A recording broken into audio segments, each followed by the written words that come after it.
सरकार लगातार गरीबों को मुफ्त अनाज बांट रही है और जब बजट पेश हो रहा था तब सबसे बड़ा सवाल घूम रहा था कि क्या जिन गरीबों को मुफ्त अनाज मिल रहा था सरकार उन गरीबों पर फिर से लाखों करोड़ रुपया खर्च करेगी और उनको मुफ्त अनाज देगी।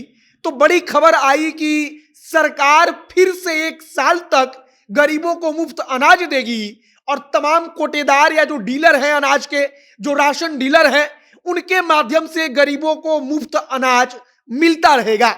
हर महीने जो 5 किलो का राशन गरीबों को मुफ्त में मिलता है, मतलब कि एक व्यक्ति पर वो मुफ्त राशन सरकार देती रहेगी और इसका पूरा का पूरा खर्च भारत की सरकार उठाएगी, केंद्र सरकार उठाएगी। बजट में इसको लेकर कितना लाख करोड़ का प्रावधान किया गया है, सरकार ने क्या कुछ कहा और क्यों सरकार इस योजना को बंद नहीं कर रही है, आगे हम आपको सब कुछ बताएंगे। बाकी नमस्कार, मेरा नाम है मोहित कुमार सिंह और आप देख रहे हैं जनता जंक्शन। अपने राशन डीलर से या कोटेदार से आप जो राशन हर महीने 5 किलो के हिसाब से मुफ्त ले रहे थे, उसको लेकर संशय बरकरार था कि आखिरकार सरकार के मन में क्या चल रहा है।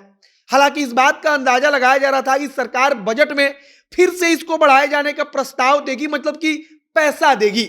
और इसी के साथ वित्त मंत्री निर्मला सीतारमण ने 2 लाख करोड़ रुपए की घोषणा कर दी।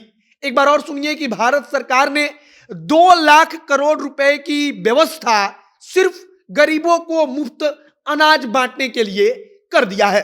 बजट में इस बात का ऐलान किया गया कि सरकार जो मुफ्त अनाज गरीबों को दे रही थी, जो राशन डीलर के माध्यम से आपके घर तक पहुंच रहा था, आप जा रहे थे तो राशन डीलर आपको मुफ्त में अनाज दे रहा था, वो अनाज मुफ्त में राशन डीलर आपको देता रहेगा, क्योंकि सरकार ने 2 लाख करोड़ रुपए की व्यवस्था करके फिर से इसको 1 साल तक के लिए बढ़ा दिया है। वित्त मंत्री निर्मला सीतारमण ने कहा कि हमारे पास बहुत बड़ी चुनौती थी कि देश के 80 करोड़ जो गरीब हैं उनको अनाज कैसे पहुंचाया जाए। हमने फैसला लिया क्योंकि भारत के लिए उस वक्त पर जो परिस्थिति थी आज से 2 साल पहले, उसमें जरूरी था कि लोगों को अनाज दिया जाए और तब हमने इसकी शुरुआत की। और वित्त मंत्री निर्मला सीतारमण कहती हैं कि अभी भी मुफ्त अनाज लोगों को, देश के गरीबों को मिलता रहेगा।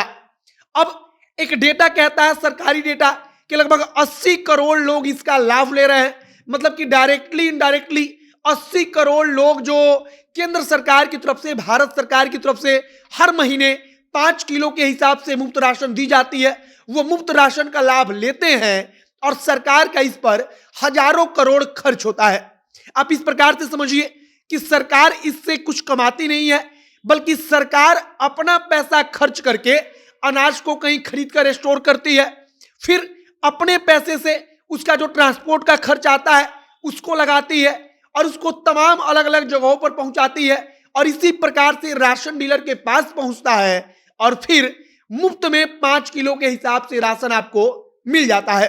और खुशखबरी यही है कि बजट में वित्त मंत्री निर्मला सीतारमण ने प्रधानमंत्री गरीब कल्याण के लिए जो अन्य योजना था उसको फिर से बढ़ा दिया है और 2 लाख करोड़ रुपए का भारी भरकम बजट इस मुफ्त राशन योजना के लिए सुनिश्चित किया गया है कि 2 लाख करोड़ रुपया इस पर खर्च होगा और 2 लाख करोड़ रुपया आवंटित किया जाएगा। बाकी प्रधानमंत्री राशन योजना, जो मुफ्त राशन योजना चल रहा था, उसको लेकर के बड़ी अपडेट आई, हमने आप तक पहुंचाया। इसके अलावा भी बजट में कई सारी महत्वपूर्ण चीजें सामने आई हैं, सारी चीजें हम एक एक करके आप तक पहुंचाएंगे। फिलहाल राशन को लेकर हमने आपको बताया कि आपका राशन डीलर आपको राशन देता रहेगा, क्योंकि 2 लाख करोड़ रुपए का फिर से प्रावधान केंद्र की सरकार ने कर दिया है। आपकी प्रतिक्रिया इस पर क्या है, कमेंट बॉक्स में लिखकर बताइएगा। तमाम जानकारी जो आएगी हम आप तक पहुंचाएंगे। आप बस जनता एक्शन के साथ बने रहिए, जनता एक्शन के साथ जुड़े रहिए। वीडियो यहीं पर समाप्त करते हैं। कैमरे पीछे पीयूष खड़े हैं और मैं मोहित कुमार सिंह। बहुत बहुत धन्यवाद।